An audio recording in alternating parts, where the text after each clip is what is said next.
Alright, chapter 24, page 93, War Part 4. It's my second time trying to read this because first time my phone just crashed, I guess. Alright. A metal door, 12 feet in height, technically two doors, with a flower of life on the left and a yin-yang on the right.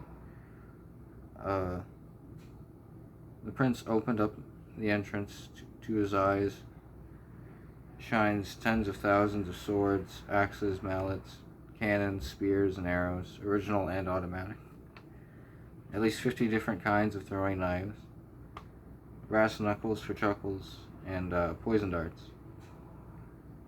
Freaks known as soldiers hallucinated themselves in the war, so the training felt all the more real. Battle areas of magnificent scale undressed themselves to the army and let them make bloody love on their fields. They grew closer to the ground that instant, but within another instant they fell in love with the sky. Augustus went up a purple elevator with lemon-lined buttons.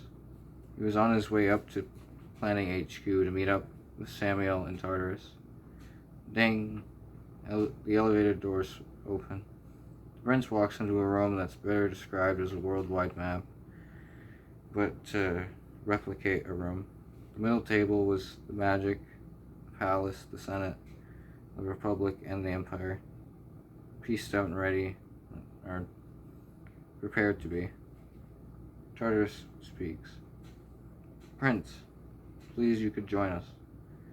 We have set up our route to Music Land and have placed a multitude of airships to protect us on our journey to that awful motherland. My sister Gaia will control the water and winds to help guide there soundly. I hope this has been of great service, Prince. I got a lot invested in this war. Samuel speaks. Draxus may be a whore, but he's not stupid. Well, for the most part, anyway.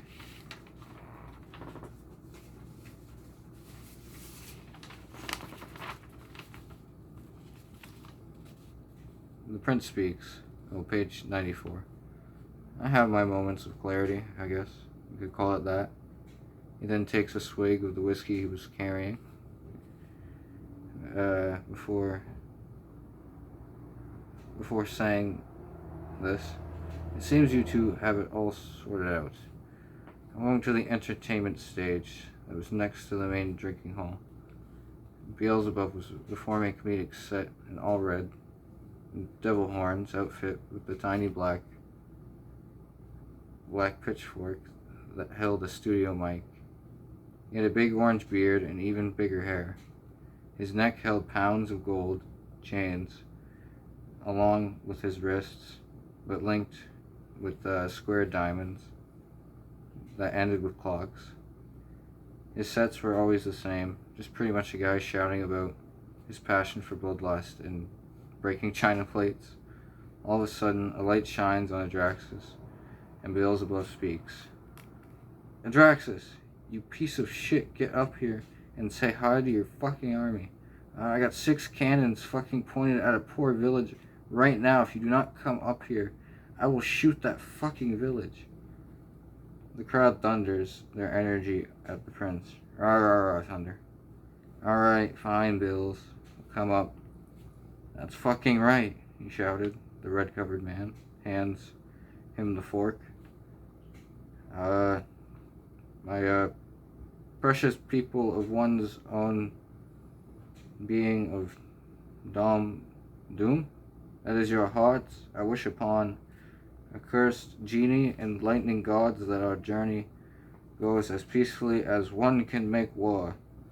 For it makes no sense to fight for peace, but it does stand to reason to protect it, cherish it, safeguard it for your eternity and the cycle after, for whatever it is we will protect.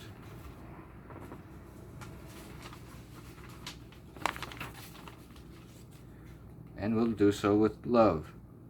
The crowd, all 12 of them, cheered. Hurrah! It was a busy day. The prince hands the mic back to Beelzebub and makes his way back to his father's office to see what Damien was up to. Adraxus got into the room to see books and papers thrown everywhere, and Damien looking rather stressed out while throwing around papers and books. The prince speaks. The hell are you doing, Damien? Ah, Prince! The Book of Darkness! It's not here, at least. Mate, I've looked everywhere for it. Where could it be? I don't know. I didn't leave the room. Sir, I don't have nails like you. I couldn't get back in. Please don't behead me, sir. I don't have time for that. You're just a child. Let me think for a second. Damien, let me figure this out. Adraxus sits in front of the fireplace with a bottle of beer and a blunt. He sits there for 11 minutes and 11 seconds before rising. Oh, fuck.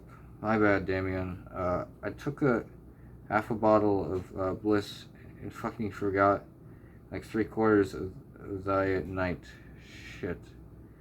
When I was at my wife Christina's place. Fuck, they have the black book. Oh, God.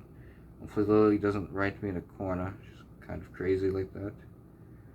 Oh, fuck. Yeah, she's scary. She's going to sculpt reality whatever she wants with that one. Whoa, Damien says. Oh, tough eggy shells. That situation is, but I do have a little something here, my good Adraxus. Damien points down, and the prince looks with great intensity in his eyes before smiling and telling Damien a great, great story.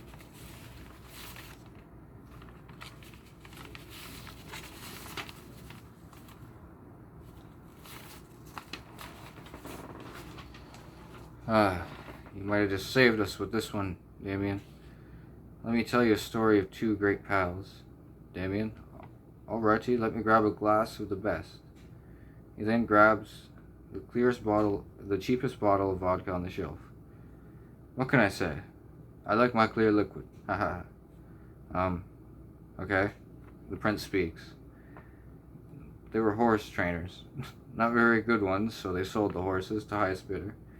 Used the money for resources. Used the resources for war. Use that war for more resources. The story cycles until the roundabout ends. They spend many nights, never days, conquering realms of mystique and wonder. So one day they got bored and said fuck it and declared war for the cosmic giggle of it all. And all they did. They fought 1 billion lengths of years with 10 billion unkillable soldiers until a stalemate was met by injury. A length of a tower, being a silver blade, removed Authorio's eyes from their sockets. The king heard a scream so loud from the emperor that his ears sang rivers of blood. They only knew one thing to do. Emperor Othorio handed King Maxitarian, his jewel of song. The king placed it into his left ear. Maxitarian grabbed the green gem of all-seeing and shoved it into Othorio's right socket. And with that, they have everything and nothing upon a land of squirrels that quarreled. Sorry, I'm drunk, Damien. I should go check with that captain. Damien speaks. Alrighty, good see. Sorry, see, I'll see you later. I'll work on me homework. End of chapter.